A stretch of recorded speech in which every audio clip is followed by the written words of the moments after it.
Como falar com essa voz, mas tudo bem. Essa segunda tentativa de gravação, eu fiz toda uma aula achando que havia gravado, mas o celular me trollou. Bom, essa matéria é a matéria de termo. Eu vou escrever só termo, mas vocês completem aí na casa de vocês. Termodinâmica, abreviando termo.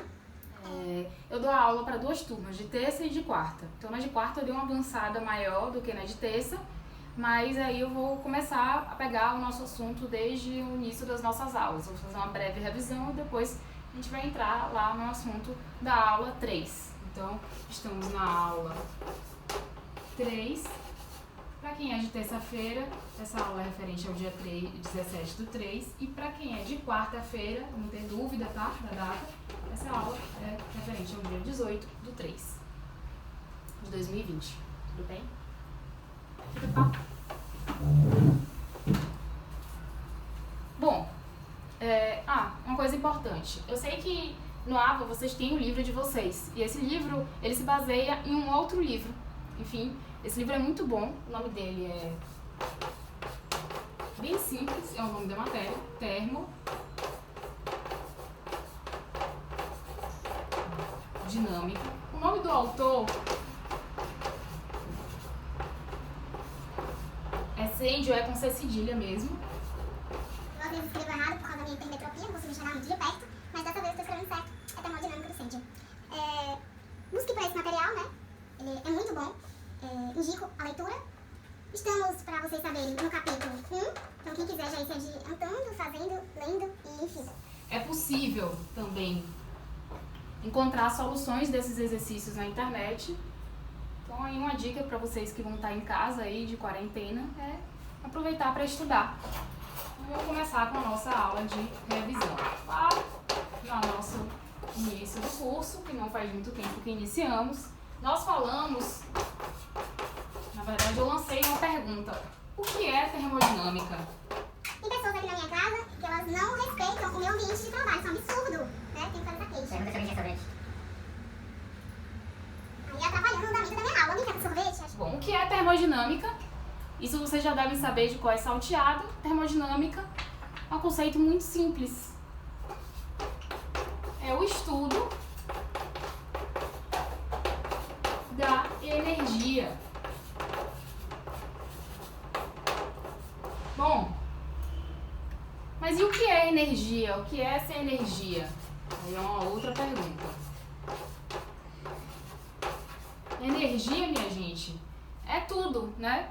Por exemplo, energia pode ser calor, energia pode ser energia elétrica, pode ser energia mecânica. É chato. Eu ia passar o resto da minha vida aqui escrevendo tantos outros tipos de energia. Mas vou me limitar a dizer isso a princípio. Bom, a energia, ela pode ser classificada em 2 tipos, né? Ela pode ser o Q de calor ou W de trabalho. Tá vendo que eu já escrevi errado? Trabalho. Bom, trabalho eu vou conceituar depois. Eu vou conceituar primeiro calor, porque se vocês entenderem o que é calor, vocês vão saber o que é trabalho. Calor é tudo aquilo que Vai existir quando houver diferença de temperatura. Então a energia, calor, vai existir quando houver uma diferença de temperatura. Por exemplo, eu não deixei espaço, mas eu tenho aqui uma parede, aqui eu tenho um ambiente externo e aqui um ambiente interno. Então aqui no meu ambiente interno, eu estou aqui a 15 graus. E aqui no externo, eu estou aqui no sol de rachar 30 graus. Houve diferença de temperatura entre os 2 ambientes? Houve. Então vai existir calor, vai existir um fluxo de calor nesse sentido. Então, calor é toda a energia gerada através de um diferencial de temperatura. Muito simples. E o que é trabalho? Trabalho é tudo que não é energia. Então, tudo que não é calor. Trabalho é tudo o que não é calor. Não confundam calor com temperatura. O calor, ele é gerado pela diferença de temperatura. Não significa que calor é temperatura, não. Ele é gerado, a energia acontece, né? E é difícil a gente explicar o que é calor porque a gente não consegue visualizar, mas a gente consegue sentir, né? A gente consegue sentir quando a gente está com calor, a gente consegue sentir quando a gente está com frio. É uma coisa que dá pra gente sentir, mas não dá pra visualizar. Enfim, bom, expliquei o que é energia, o que é trabalho, o que é calor, agora vocês já sabem. E agora eu vou voltar lá nas minhas primeira e segunda leis da termodinâmica. Eu vou fazer uma explicação bem breve, porque depois a gente vai se aprimorar nesse assunto. Então, o que vocês precisam saber da primeira lei da termo é uma única palavra, conservação. Eu posso resumir a primeira lei da termodinâmica falando sobre conservação. E conservação do quê? O que a gente estuda em termodinâmica? Energia. Conservação da energia. Ou seja, eu tenho aqui o meu sistema, eu vou dizer que esse meu sistema é S. Então, toda a energia que está entrando aqui nesse meu sistema, ela tem que ser igual em quantidade, né? Não em qualidade, isso é importante, a energia que sai. Então, o diferencial de energia é a energia que entra menos a energia que sai do sistema. E essa equação tem que ser validada. Essa é a primeira lei da termodinâmica. Isso em quantidade. Então, na primeira lei da termodinâmica, a gente fala o quê? Que a energia, nada na verdade no mundo, deixa de existir, desaparece e some do nada. O que acontece é que ou essa energia vai ser transmitida ou essa energia vai ser transformada. Então, eu tenho a energia que pode ser transmitida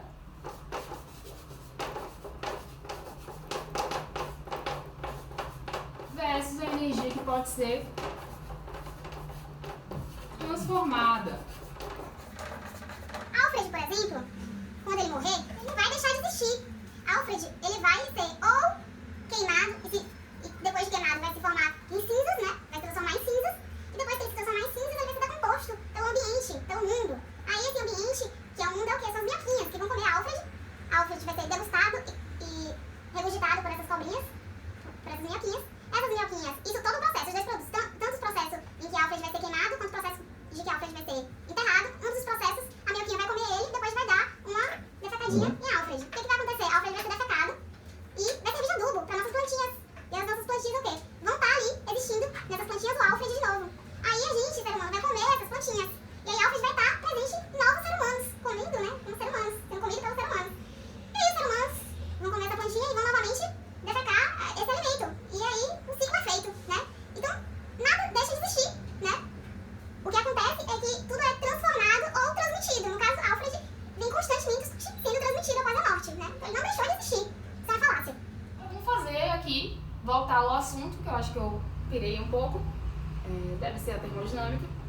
Vamos fazer a diferença da energia que é transmitida da energia que é transformada. A energia transmitida é aquela energia que apenas passa de um corpo para outro sem se transformar. Por exemplo, o calor. O calor ele pode ser passado de um ambiente com a temperatura 1 e temperatura 2, né? Vamos fazer essa troca de ambiente. Então, vamos dizer que a temperatura em 1 seja maior que a temperatura em 2. O que é que vai acontecer? O calor, a energia calor, ela vai ser transmitida do ambiente 1 para o ambiente 2. Tá? Então, eu não vou fazer nenhuma transformação de energia. Eu vou transmitir essa energia. Agora, já na transformação de energia, eu vou dar exemplo a luz, a lâmpada. Né? Luz não, a lâmpada. Não observe o meu desenho, quem me criticar, quem me julgar, não vai estar sendo justo com a professora. Bom, eu tenho aqui a minha lâmpada, ela nem tá feia. Então, essa lâmpada, para ela gerar luz, o que é que vai acontecer? Ela vai ter que receber energia elétrica. Eu vou chamar isso de EE, energia elétrica. Na verdade, EL, ELT. Pronto, definir ELT como energia elétrica. Essa energia elétrica vai fazer com que essa lâmpada funcione. Essa lâmpada funcionando, o que é que vai acontecer? Bom, essa lâmpada funcionando, ela vai transformar essa energia elétrica em energia em forma de calor. Então é por isso que toda vez que a gente liga uma lâmpada, ela está quente. É porque essa energia é transformada, essa energia elétrica, ela é transformada em forma de calor. Então essa energia elétrica não deixa de existir, ela simplesmente se transforma. Gente, que incomoda uma hora dessa? Por favor, teria como alguém identificar a pessoa que incomoda? Alô? Vó, Mariana? Tudo. Ah, pode sim. Tá joia, obrigada. Segunda lei da termodinâmica. Segunda lei da termodinâmica, ela fala sobre sentido. Na verdade, ela fala que a energia em si, ela tem um sentido. Por exemplo, a gente tem dificuldade às vezes de entender o que é sentido, né? Vamos pensar aqui num gráfico. Então a gente tem o X e o Y. Devia ter desenhado um pouquinho melhor. E a gente tem aqui a direção X, que é no eixo horizontal, e a direção Y, que é no eixo vertical. Ou seja, a direção é como se fosse a coordenada. É a coordenada. E o sentido é, por exemplo, negativo. Se ele for da direita para a esquerda, ele adota um sentido negativo. Isso é por convenção, né? E da esquerda para a direita, a gente adota que o sentido é positivo. Então, nessa segunda lei da termodinâmica, ela adota que o sentido tem que ser, na verdade, de um maior para o menor. Sempre de um maior para o menor. Como assim, professora? Por exemplo, vamos voltar ali à parede. Eu tenho aqui a minha parede, tem um ambiente externo e tem um ambiente interno. Ambiente externo novamente com 15 graus, porque eu estou aqui com o meu ar-condicionado potente. Não sei como é que ele está a 15 graus, né? Mas tudo bem, está a 15 graus e 30 graus lá fora. Então, qual vai ser o sentido? Qual é o sentido da minha energia? O sentido da minha energia vai ser sempre da maior propriedade para a menor propriedade. Ou seja, vai ser da temperatura maior para a temperatura menor. Esse vai ser o sentido da minha energia. E que energia é essa? Energia em forma de calor. Então, o calor, por exemplo, ele sempre vai ser transmitido do ambiente de maior temperatura para a menor temperatura. Não interessa se esse sentido se der positivo ou ser negativo. Por exemplo, vamos fazer o inverso. Vamos inverter. Vamos dizer que lá fora está inverno. Vamos dizer que lá fora está inverno. Aqui, lá fora está 15 graus. E aqui dentro de casa eu estou com um aquecedor e está 25 graus. Qual vai ser o sentido da minha energia, né? O sentido da minha energia vai ser desse sentido, ou seja, do interno para o externo. E novamente essa energia vai ser calor. Então a segunda lei ela fala sobre isso, basicamente. A gente vai aprimorar melhor no futuro. Não agora, eu não vou falar mais que isso, para que vocês consigam compreender. Não vai adiantar também adiantar muito o assunto. Enfim. Agora a gente vai falar sobre as unidades básicas. Eu deixei lá no material de vocês, do AVA, as equações, né, que a gente vai utilizar da termodinâmica. Mas eu vou deixar aqui unidades básicas, vou falar sobre elas. A primeira unidade básica vocês conhecem, que é o Rho.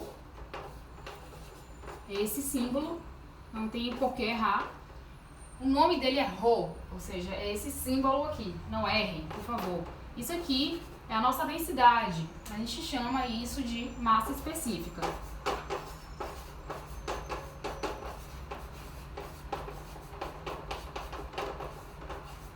Essa vai ser a nossa massa específica. E o que é a massa específica, né? Massa específica é pegar uma quantidade de massa, dividir pela quantidade de volume. Volume, nesse caso, vai ser dado com V cortado, tá? Só para diferenciar da velocidade. E a gente vai ter a unidade dela, que vai ser o quê? Massa no sistema SI é quilograma. O volume em SI é metros cúbicos. Então, vai ser quilogramas por metros cúbicos, que é a densidade. Por exemplo, a da água. A densidade da água, a gente tem a obrigação de saber. A densidade da água, H2O, é de 1000 quilogramas por metro cúbico. Quando a gente fala H2O ou fala água, significa que ela está no estado líquido. Então, por isso, é 1000 quilogramas por metros cúbicos. Vamos agora à nossa próxima propriedade. Eu vou falar agora sobre a densidade relativa. Densidade relativa. Densidade relativa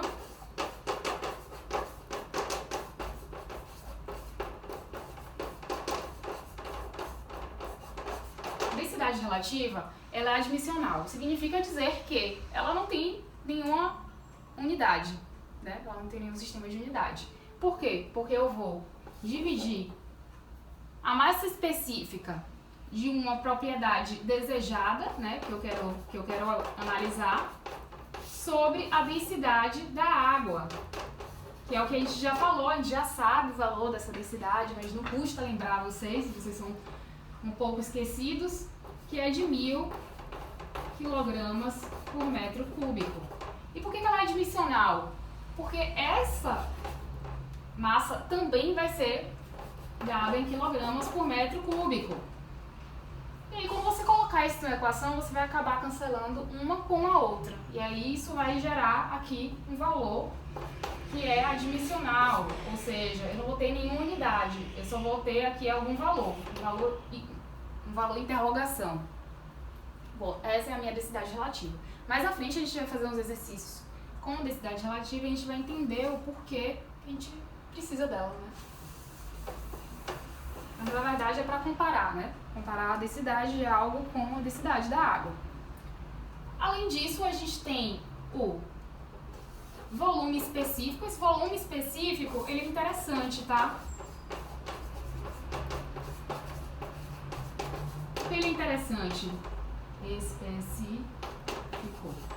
Ele é interessante porque ele é o contrário da minha massa específica. Se na minha massa específica eu divido a massa sobre volume, no volume específico eu vou dividir o volume sobre a massa. Então a unidade é o quê? A unidade de medida vai ser metros cúbicos, que é o de volume, dividido pela massa, que é quilograma. Esse volume específico, eu diria que a gente vai usar mais do que a massa específica nas nossas contas de termodinâmica. Então é bom que vocês deem um foco, anotem bem, não sei, escrevam bem sobre isso. A gente está gravando essas aulas, vocês vão poder pausar e ter um tempo de vocês copiarem, então eu vou seguir para não ficar muito demorada essa aula e eu não ter dificuldade de dar o code. Lembrando, essa é uma das minhas primeiras videoaulas, né? Na verdade é a segunda, se for contabilizar aqui eu perdi a terceira. Então eu espero o feedback de vocês para dizer o que eu poderia melhorar, além do quadro, que eu não vou melhorar porque falta de dinheiro, e além de iluminação, mas se vocês puderem dar alguma dica, eu vou tentar dar uns ajustes nessas videoaulas. Enfim. Vamos lá. A próxima, peso específico. Peso específico é isso aqui, essa letrinha que geralmente vocês têm dificuldade, né? O nome dela é gama. Gama. Decorem, gama. Esse peso específico aqui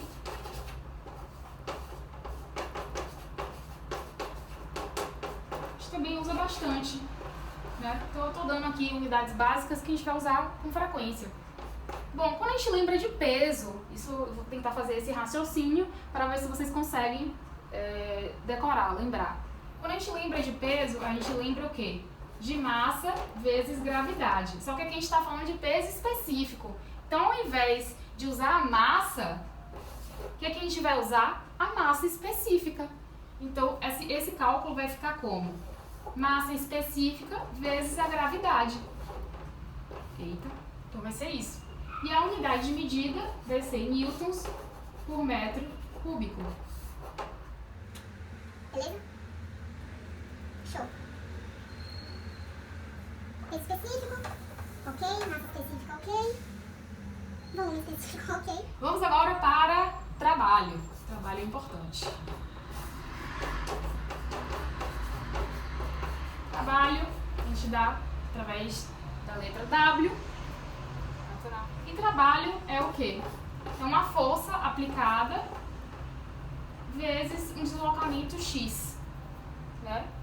Então, ele é dado, apesar de não ser óbvio, em J, que é Joule, né? Ele se escreve assim, ó, o nome, Joule ou Joule, depende do que vocês quiserem, de como vocês quiserem chamar, e isso é o meu trabalho, força vezes X, vezes o meu deslocamento. Calor. Por que eu não vou fazer a fórmula de calor? Bom, eu não vou determinar a fórmula de calor porque calor a gente vai, na verdade, trabalhar isso, mas não nesse tópico, não nesse curso, vamos ter uma matéria extra só para estudar calor, que é transferência de calor, transmissão e transferência de calor. E a vai seguir, né, com as nossas unidades. Bom, a gente tem o E, que é energia, a gente já sabe que é dado em joule, toda energia é dada em joule, tá? Seja ela calor, seja ela trabalho, né? Qualquer tipo de energia é dada em joule. E esse E, quando eu coloco um ponto aqui em cima, eu quero dizer que isso aqui é uma taxa. Taxa de energia. Então, essa é a minha taxa de energia. O que é a taxa de energia? É a própria energia dividido, ou seja, o diferencial de energia dividido por um ΔT. Isso é dado o quê? Em joules por segundo. E de energia, tempo de segundos. Pronto, isso é a minha taxa. E eu também... Por que eu apaguei? Bom, eu também posso dizer que eu tenho uma taxa de energia de trabalho. Aqui. Taxa de energia de trabalho. Ou potência, né? Ou simplesmente eu tenho aqui a minha potência. Então, trabalho, a taxa de energia de trabalho é o quê? O diferencial de trabalho dividido pelo diferencial de tempo. A gente pode achar isso aqui em joules por segundo ou simplesmente dizer que é watt. Watt? Watt ou watt? Vai. Bom, interessante. Eu acredito que essa aula a gente tenha dado, né, a diferença de sistema e volume de controle. Eu acho que eu falei isso na turma da quarta-feira, então, mas eu não falei isso na turma da terça. Então, eu vou dar como se fosse assunto, né? Eu não vou fazer uma revisão, eu vou dar como realmente se fosse assunto.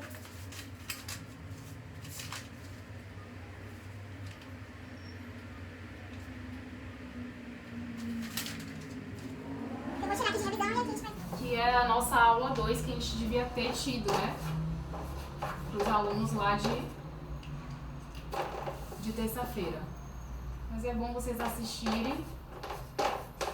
Seria a nossa aula 2, não a aula 3, né? Então é revisão para quem é quarta e aula para quem é terça. Bom, a gente diferenciou lá o que era sistema. Então a gente tem aqui um sistema. E esse sistema, ele pode ser fechado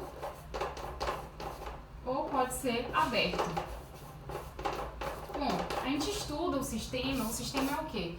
O sistema a gente utiliza para, basicamente, coletar, determinar uma região de estudo. Então, a gente seleciona uma região de estudo e essa região é que a gente vai trabalhar em cima para poder fazer as nossas conclusões, né, os nossos cálculos.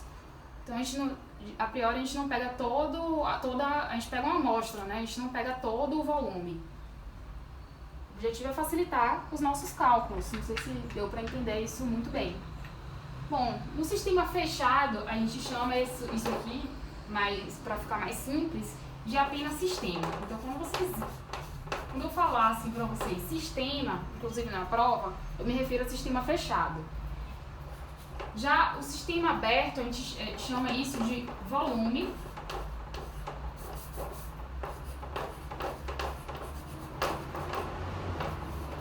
de controle, ou VC, você, tá? Então, nas próximas aulas vocês já sabem que sistema é quando a gente chama um sistema que é fechado, e quando o sistema é aberto a gente chama de volume de controle, ou simplesmente abreviando, que é VC. Agora eu vou diferenciar sistema. E eu vou colocar ainda em rosa, porque eu acredito que vocês ainda estejam aí tentando se acostumar de fechado. Bom, o sistema fechado, ele tem uma característica única. Não existe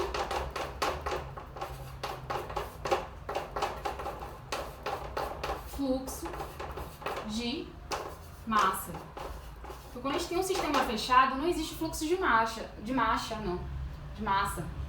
Ou seja, um bom exemplo disso é um cilindro-pistão. O cilindro-pistão está fechado, né? teoricamente, ele deveria estar fechado. Então, quando ele está fechado, por exemplo, que eu tenho aqui água. Isso aqui seja a minha substância H2O, certo? Essa água aqui de dentro, ela vai poder sair do sistema? Vai apenas e unicamente se eu tirar o pistão. Se eu não tirar o pistão, o que vai acontecer? Ela vai se manter aqui nesse sistema. Então, é um sistema fechado, porque nem sai água, nem entra água. Ou seja, nem entra massa, nem sai massa. Então, é um sistema fechado. A mesma coisa que, por exemplo, eu trancar alguém numa sala.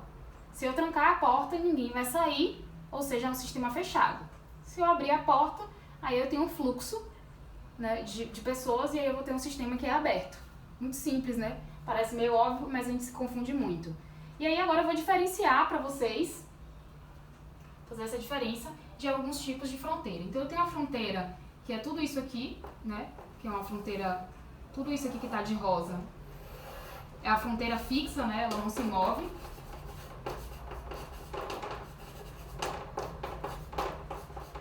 Fronteira fixa. Tudo que tá de amarelo, que é o pistão, é a minha fronteira móvel, ou seja, ela se movimenta, né? E o meu sistema? Bom, qual é a determinação do meu sistema? Meu sistema é tudo que está dentro dessas fronteiras. Então, meu sistema é isso aqui.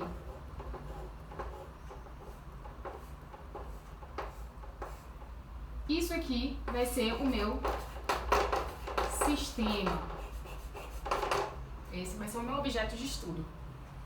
Bom, acho que ficou claro. E agora a gente vai explicar então o volume de controle.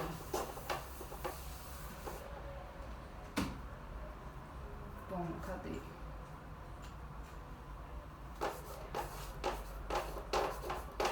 Volume de controle. Vulgo VC. Quando eu falar VC, já sabe.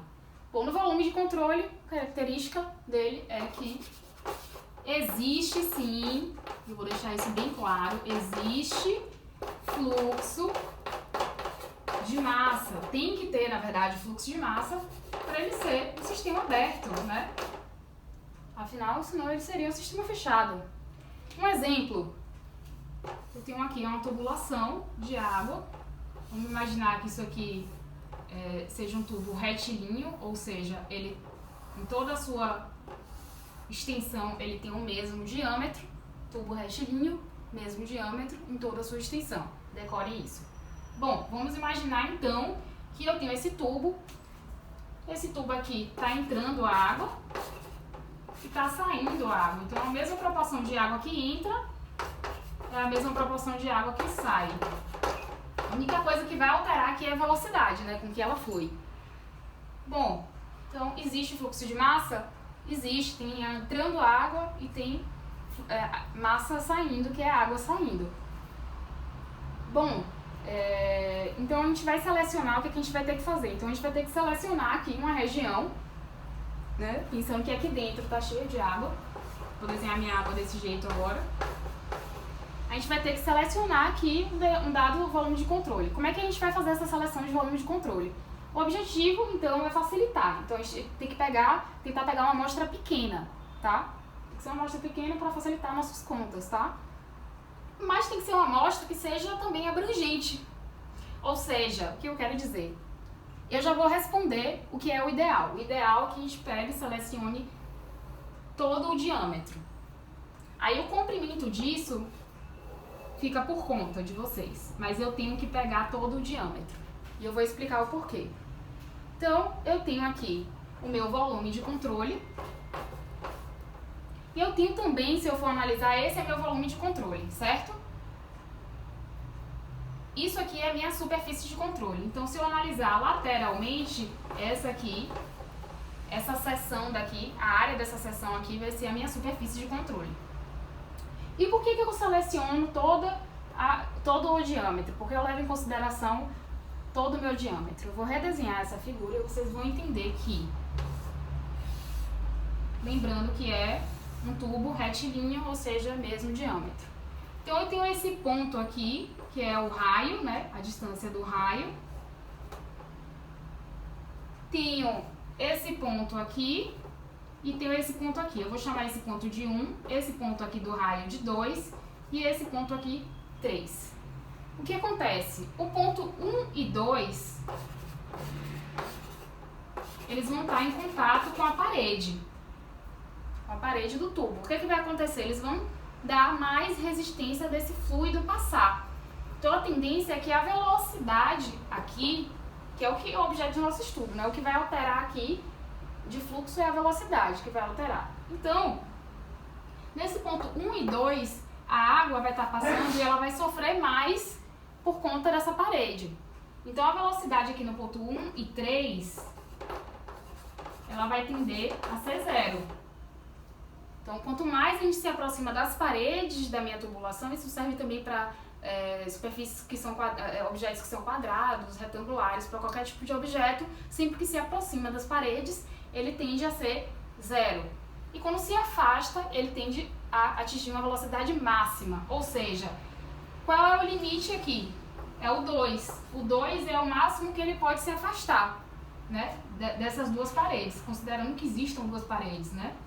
Já que é um tubo. Então a velocidade aqui vai ser a velocidade máxima. Então a gente vai ter o seguinte gráfico, a gente vai ter o gráfico assim. Então a velocidade vai começar pequena, aí vai chegar aqui no raio, vai ter uma velocidade máxima e vai voltar a descer para ter a velocidade mínima de novo. Então o que a gente tem que focar? Focar no diâmetro. O diâmetro tem que estar englobado para poder eu conseguir pegar todos esses tipos de velocidade. E aqui a parte do comprimento aqui, aí vai variar, da largura, o comprimento vai variar. Bom, já ensinei a vocês como fazer a seleção do volume de controle, já expliquei o que é sistema e o que é volume de controle. Agora vamos para as propriedades do sistema. Vamos classificar as propriedades do sistema. Vou apagar, a gente vai aqui classificar as propriedades do sistema.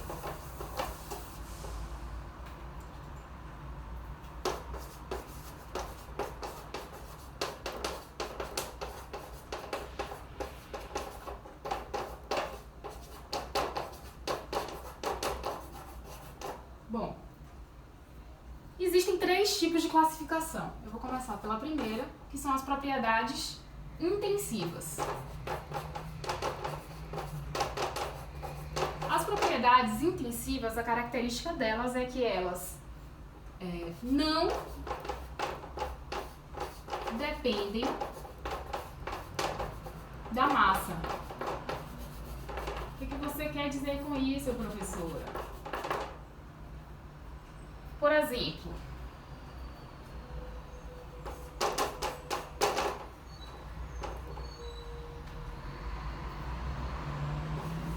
a densidade da água, estando aqui a pressão e temperatura constantes, ela vai mudar?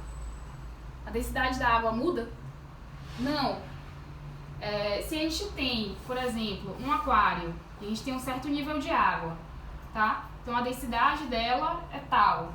Se a gente acrescenta mais água, ou seja, acrescentamos mais água, se a gente acrescenta mais água, vocês concordam que a proporção de massa e volume aumentou também? Então não foi só massa ou volume. A gente sabe que ρ é dado por massa sobre volume. Então aumentou a quantidade de massa e aumentou a quantidade de volume. E esse valor aqui sempre vai ser igual. Sempre lembrando que se a temperatura e a pressão sejam constantes. Como a gente está falando de um sistema fechado, a pressão e a temperatura vão ser constantes, tá? Considerando isso, a densidade é um exemplo de propriedade intensiva que não varia, ou seja, não depende da minha massa. A temperatura também não depende da minha massa, a pressão também não depende da minha massa. E a gente provou isso no laboratório que a gente fez. A pressão não vai mudar, certo? Não importa quanto de massa tenha, a pressão não vai mudar. Por exemplo, nem a pressão nem a temperatura. A temperatura aqui do meu ar vai mudar porque, por exemplo, tem eu e mais 3 pessoas? Não. A pressão vai mudar? Não. A pressão aqui, quando a gente está num certo nível de altitude e considerando que não seja panela de pressão, qualquer outro, não tenha nenhum outro sistema que altere isso aqui, ela sempre vai ser a pressão atmosférica. Então eu provei isso através daquele tubo, né? Aquele aparelho em que a gente colocou a água e a gente percebeu que a água se nivelou, ou seja, a água se manteve no mesmo nível, na mesma altura, significando o quê? Que a pressão ali atuando, quando o sistema é aberto, a pressão é sempre atmosférica, a pressão sempre é igual. Então, nem a densidade, ou seja, a massa específica, nem a temperatura, nem a pressão variam com a massa, com a quantidade de massa no sistema. Aí a gente tem agora o oposto. O oposto são as propriedades que são extensivas.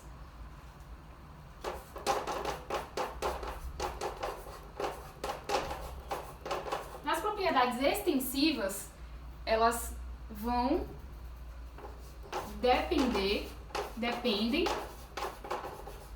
ou seja, da massa. Por exemplo, a energia.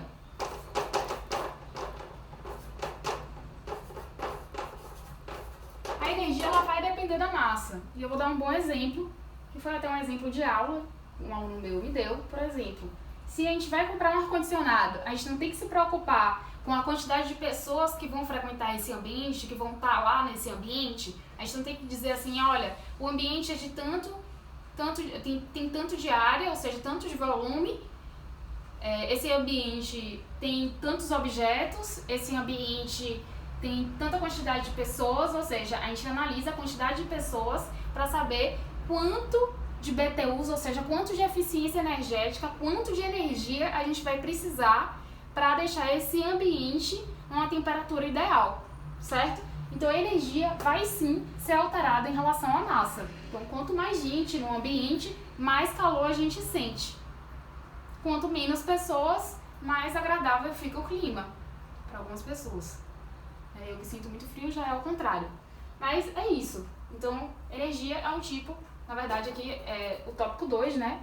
Porque é outro tipo aqui. Então a extensiva energia é um tipo dela. E a gente tem aqui como tópico 3 as propriedades específicas. As propriedades específicas nada mais são do que aquelas propriedades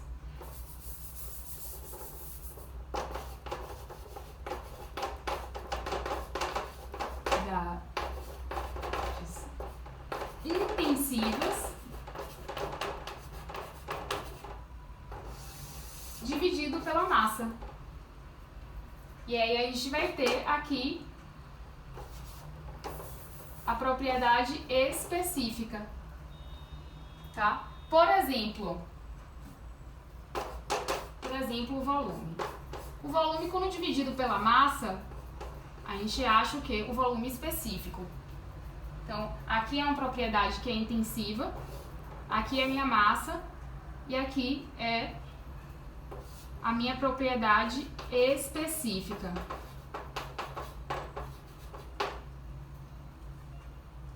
Então, o volume é uma das propriedades que são específicas.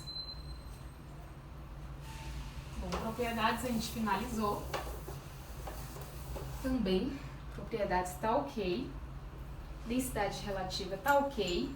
Agora a gente vai para o estado de equilíbrio. Na verdade, a gente vai agora, né, para a aula 3. Aí sim, vamos todos juntos nessa aula 3. Ninguém ainda ouviu falar sobre isso.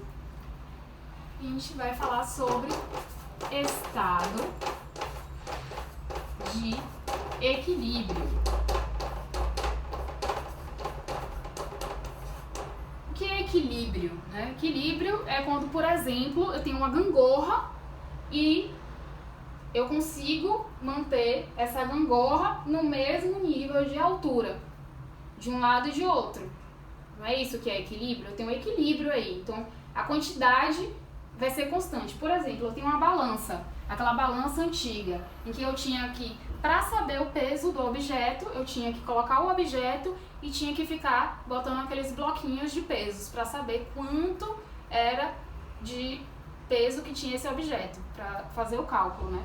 Então aí eu ia acrescentando até que o nível da balança estivesse igual. E aí a gente sabia qual é o valor desse peso desse objeto. Então, ou seja, a massa tinha que ser constante, não é isso? Estado e equilíbrio é isso. Então eu tenho um sistema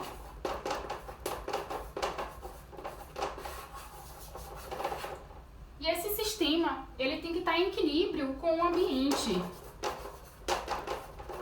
O que é estar em equilíbrio com o ambiente? Vamos pensar aqui que eu tenho a temperatura 1 e a temperatura 2. Essas duas temperaturas, elas têm que ser iguais, elas têm que, na verdade, estarem constantes, né? Tem que ser constantes para ele estar em estado de equilíbrio. Outro exemplo de estado de equilíbrio, quando eu tenho um ambiente, quando eu tenho água, H2O, a temperatura ambiente, né, que é a temperatura normal aqui, e a pressão atmosférica, ou seja, vou pegar aqui um copo d'água. Não sei se dá pra ver, mas está com um pouco de água. Esse copo d'água daqui, ele está uma temperatura aqui ambiente e uma pressão atmosférica. Ele está em equilíbrio com o ambiente. Tanto a temperatura do ambiente, é desse ambiente aqui, quanto a pressão também é desse ambiente, a pressão atmosférica. Então ele está em estado de equilíbrio. Agora, se eu pegar essa água que está aqui contida nesse copo e congelar ela vai mudar o seu estado de equilíbrio. Na verdade, ela vai mudar o estado, então ela não vai estar mais em equilíbrio. O que vai acontecer? Ele vai tentar ele vai gastar uma energia para tentar transformar essa água em gelo. Então, ele não vai estar mais em equilíbrio. Então, as temperaturas vão ser diferentes, porque a temperatura que tem aqui é do ambiente. Quando botar no congelador, a temperatura que vai estar lá é uma temperatura menor do que o que eu tenho aqui, que é a temperatura ambiente. Então, eu já não tenho mais constância no ambiente, nem no ambiente, nem no meu sistema. Vou aproveitar e beber. Então, é isso. Estado de equilíbrio é quando eu tenho a minha vizinhança e meu sistema e ambos estão com as mesmas propriedades, né? Tanto de temperatura quanto pressão. Agora eu vou falar sobre o postulado. Isso tudo vai ser importante para vocês entenderem. No postulado de estado ele fala o seguinte, que se a gente tiver duas propriedades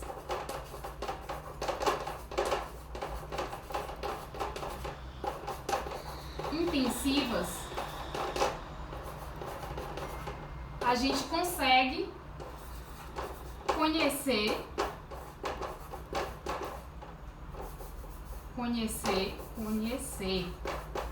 A gente consegue, na verdade, determinar o estado.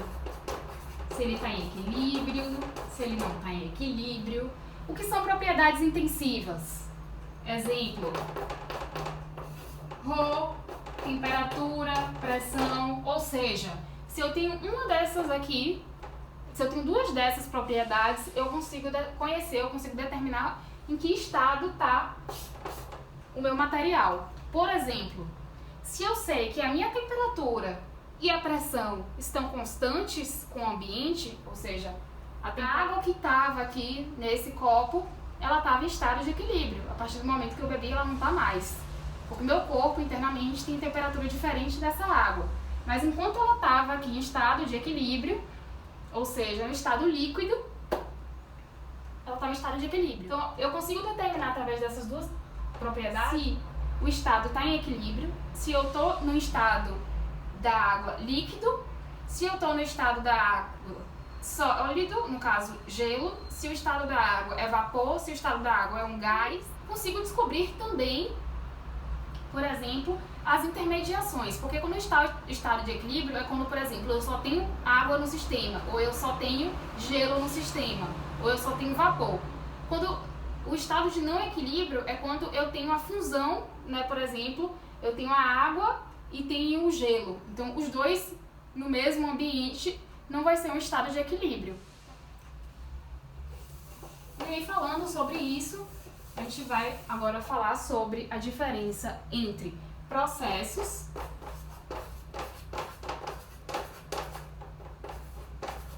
e ciclos. Bom, nos processos é quando existe, né? Então eu tenho aqui, eu tenho o estado A e aí eu mudo para o estado para o estado B. Por exemplo, eu tenho aqui o estado B, que é a água, o H2O, e ela se transforma em gelo. Isso aqui é um processo. Quando eu tenho uma sequência de processos, por exemplo, transformou aqui de gelo para líquido e aqui transformou de gelo para gás. E aqui transformou para, enfim. Então isso aqui, toda essa sequência de estados, a soma desse estado, estado 1 e estado B, representa aqui o percurso desse estado. Bom, definimos agora o que é processo. Processo é quando existe a alteração do estado. Então pode ser a alteração do estado de água para gelo, enfim, de várias formas. E eu tenho o ciclo. O ciclo, na verdade, ele é meio que deveria ser percurso versus ciclos, né? Não percurso versus, não processo versus ciclos. Na verdade, a gente vai ter diferença do percurso. Percurso no ciclo, como o nome já diz, vamos dizer que eu tenho o estado 1 aqui e o estado 2. O que vai acontecer no ciclo? Ele vai sair do estado 1 e vai para o estado 2. E aí ele vai sair necessariamente desse estado e vai voltar para o estado 1. Então eu tenho uma volta, ele vai voltar para o estado inicial. Então ele volta para o estado inicial. E essa é a diferença do meu ciclo para o percurso. Eu posso ter vários outros estados, várias outras mudanças de estado aqui, mas eu quero só exemplificar para que vocês entendam a diferença entre percurso e ciclo e vocês consigam entender os processos e os estados também. Aí a gente tem os processos, né? Então eu vou exemplificar os processos. Eu tenho um processo que pode ser isobárico. Tem um processo que ele pode ser isotérmico. Tem também um processo que pode ser isocórico. E tem um processo que pode ser adiabático.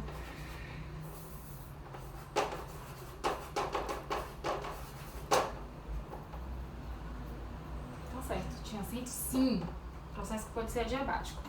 Bom, eu vou ensinar uma coisa pra vocês. Iso, toda vez que eu falar sobre iso é igual a mesmo.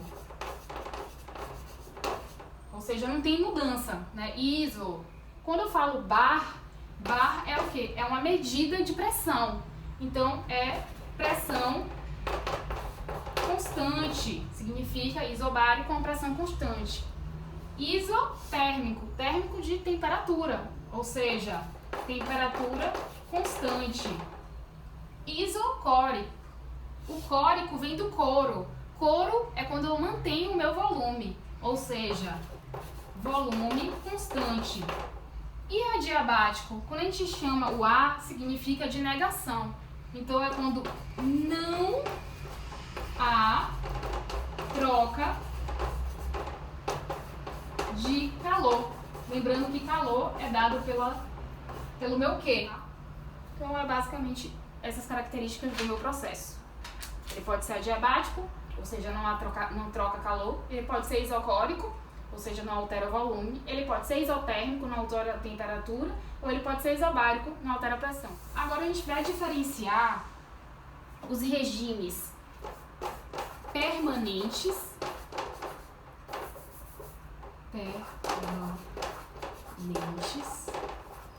dos transientes. Bom, o regime permanente é aquele que permanece o mesmo no tempo, ou seja, ele não muda, ou seja, ele não varia com o tempo. Isso aqui é a minha condição ideal. A gente considera isso para que a gente consiga fazer os cálculos de forma mais fácil. Já no transiente é quando ele transita no tempo, ou seja, quando ele varia com o tempo. Por exemplo, a velocidade é massa vezes segundos, né? Metros, desculpa. É distância dividido por segundos, né? Distância dividido por segundos, ou seja, ele varia com o tempo. A velocidade varia com o tempo, né? A aceleração varia com o tempo também. Bom, então a gente finaliza a nossa aula 3. E aí a gente está aí na metade do capítulo 1 do nosso livro. Espero que tenham gostado. Dicas, por favor, complementem por e-mail, através do AVA, comentem, vejam o que vocês acham. Se tiverem dúvidas, me perguntem. E lembrem-se que a gente já tem atividades no portal para fazer. Façam essas atividades, não esqueçam, elas estão valendo ponto. Bom, eu só lancei a atividade de nivelamento, tá? Eu só postei, na verdade, a atividade de nivelamento.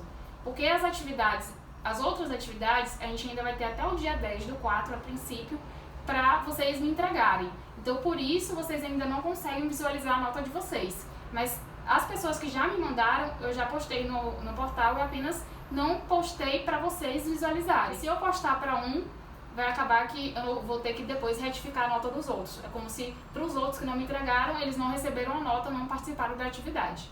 Então, para evitar isso, estou tirando essa dúvida, porque algumas pessoas já me perguntaram, aproveito para falar aqui na videoaula. Beijos, tchau, tchau.